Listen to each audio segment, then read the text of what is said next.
ছোট্ট এক ফ্ল্যাটে থাকত সুদীপ। চাকরিজীবী, দায়িত্বশীল, ভদ্র, সব দিক থেকেই সে ছিল আদর্শ ছেলে। কিন্তু একটা জায়গায় সে ছিল একদম আলাদা। সে খুবই লাজুক। নিজের অনুভূতি প্রকাশ করতে সে সবসময় দ্বিধায় ভুগত। অন্যদিকে শহরের এক শান্ত পাড়ায় থাকত লাজু।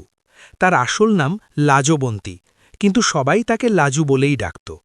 নামের মতোই তার স্বভাব, নরম, শান্ত আর লাজুক। সে খুব বেশি মানুষের সঙ্গে মিশত না, কিন্তু যাদের ভালোবাসত তাদের জন্য নিজের সব কিছু উজাড় করে দিতে পারত। একদিন সুদীপের মা বললেন, এবার তোর বিয়ের কথা ভাবতে হবে। সুদীপ লজ্জা পেয়ে মাথা নিচু করে ফেলল। কয়েকদিন পরই একটা ভালো সম্বন্ধ আসে।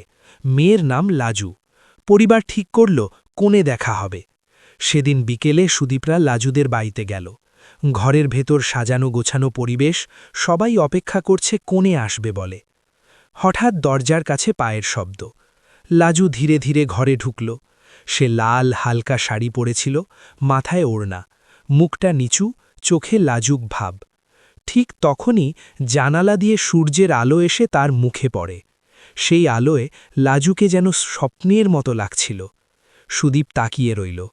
তার মনে হল এই মুহূর্তটাই তার জীবনের সবচেয়ে